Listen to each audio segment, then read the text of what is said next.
All right, so if you're going to Rio for 1 week, there are tons of things you can do. And so in this video, I'm just going to touch on a few of those that I did while I was in Rio. So the first thing to do would be going to see the Christ the Redeemer, which I believe is one of the 7 wonders of the world, and it is well worth it. And so getting to the top, when you're at the bottom of the mountain, I believe you have 2 options. You can catch the train or you can catch a van, and those would take you halfway to a place where they're gonna have like souvenir shops and like little restaurants and stuff. And that area is where you actually buy your ticket to the Cristo Rey. So after you buy your ticket, you're gonna get into a van, and then it's gonna drive you up to the top. The views are gorgeous, and you can just see pretty much the whole city. You can see the whole coastline. It's amazing. Now I did go in the morning, and it was still packed. So I can only imagine what it would be like going midday, you know. So my advice would be try to get there, you know, as early as you can to avoid the long queues and just tons of people, so you can get, you know, a nice little picture. Next up, we have Sugarloaf Mountain, and the ticket price for this was 110 reais, which is around $28. But getting to the top, you're gonna have to go through 2 metro cables. The first one is gonna take you halfway, where you can, you know, use the bathroom or, you know, take a break, take pictures. And then the second one is going to take you actually to the top, where you're going to have beautiful views of basically the coastlines of the beaches. It's going to be nice. However, the views here won't be better than the Christ the Redeemer. So if I was doing it, I would do Sugarloaf Mountain first and then do the Christ the Redeemer. Because if you do it the other way around, I think you'll be a little bit disappointed. But the great thing about coming here is that you can make this a whole day event. Because once you exit the Sugarloaf Mountain, there's a beach called Vermelha Praia, which basically means red beach in Portuguese, and it's right outside. So you can go at the top, get the great views, and then come out and then go to the beach. And it's a smaller beach, a little bit more relaxed, probably a little bit more family oriented, but you know, it's still beautiful. It's not like a dirty beach that everybody forgotten about. It's a beautiful beach. So this next one is for all my museum lovers out there. If you're going to Rio and you're planning to visit a few museums, I recommend going on a Tuesday, because the 2 most popular museums, in my opinion, are actually free on Tuesdays. And so the first one being the Museum of Tomorrow. And I'll be completely honest, out of all the museums I've been to in my life, this one was the most beautiful. I mean, just from the outside looking, it was just beautiful.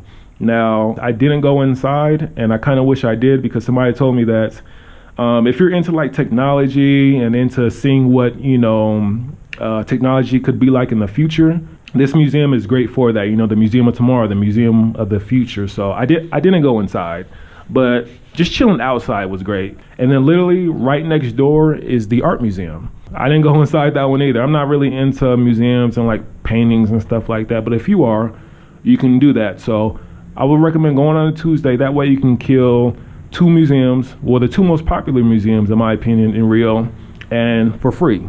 Following the museums, we have the sunsets. Because of the landscape of Rio with the mountains and the beaches, this city has some very beautiful sunsets. And I know 2 places where you can go.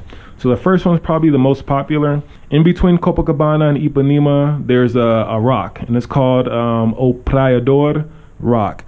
And so here, when the sunset's coming, you have everybody from the beach flocking over here to, you know, grab a seat and chill, and just to see the beautiful sunset. You'll see people here, you know, with chairs and, you know, with drinks and stuff like that, just to enjoy the view. The second one is when you go on Uber, type in Sunset Bar Urca. And the first one that pops up is that one. I think the name's a little bit different, but just type this in. The first one that shows up, type that. So what you do is you come here, you go to this bar, and you grab some drinks, you know. And for anybody who's wondering, a popular Brazilian beer is the Antarctica. Antarctica. It's this one you see right here in the photo. Just ask them for one of these, and then you grab your beer, and then literally right across the street, there's like a area where you can sit down. And then a lot of people, you know, when the sunsets come in, they'll get out their car and just post up right here, and you'll have like people chilling with beers and like little snacks. And then, you know, you can just enjoy the views, enjoy the sunset. So the first one to watch the sunset is O Praiador Rock.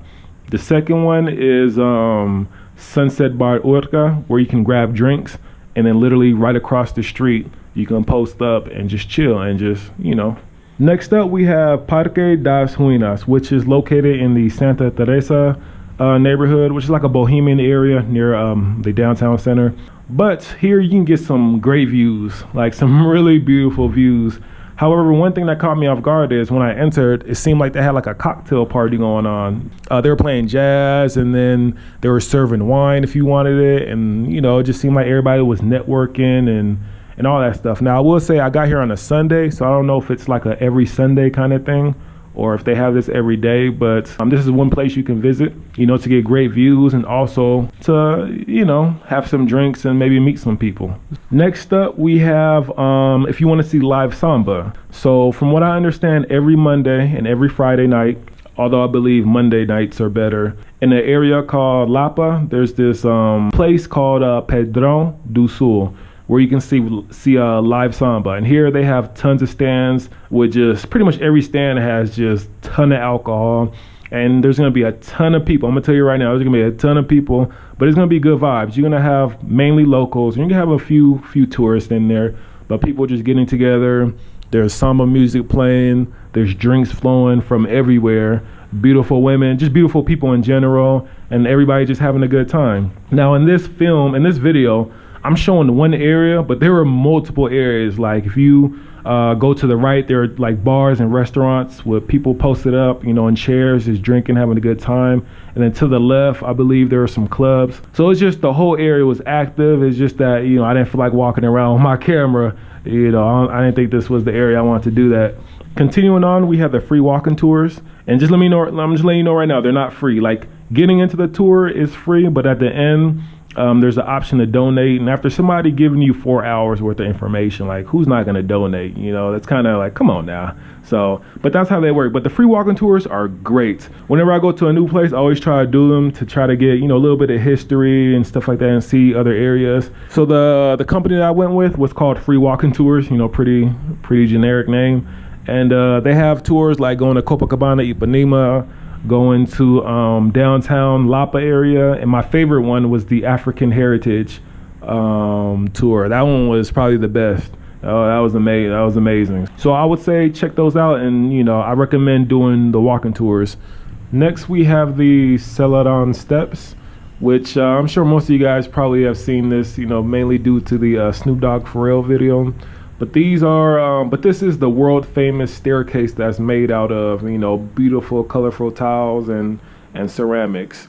And so you can come here by yourself, but usually if you do one of the tours, they'll take you to these steps. But they're located near the Lapa area, and definitely a must, you know, to come take pictures on these this beautiful staircase.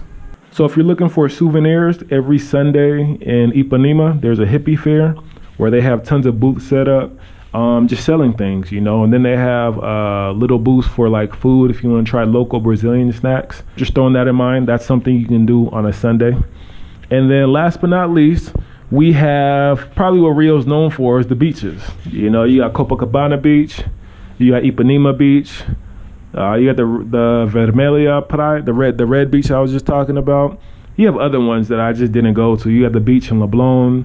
Man, you just got tons of beaches. And one thing to keep in mind that I want to let you guys know is that one way the vendors on the beach can tell if you're a local or not is if you have a towel. Because foreigners, we bring towels to the beach. Like Brazilians, they don't bring towels. They bring something called gancas, which are kind of like just like these thin sheets. And the thing about it is these are multi-purpose thin sheets. So meaning you can lay them down and sit on them, right? And then because of the material, you can easily get the sand off, and then you can use them as a towel. All right, so it's like an all-in-one towel, sheet, whatever. All right, so that's how, so if you don't want tons of vendors all up in your grill on the beach, all right, I was recommended that don't bring a towel there. Buy one of these gancas and use that, and then, you know, vendors won't know, you know, who is this, a tourist or is this a local? But with that being said, I'm gonna go ahead and end the video right here. These are just some things that I did while I was in Rio that I want to share with you guys that I think you should probably experience or try, you know, while you're in Rio. But yeah, I'm gonna end the video right here. I hope that has helped you, and I'll catch you guys at the next one. Deuces.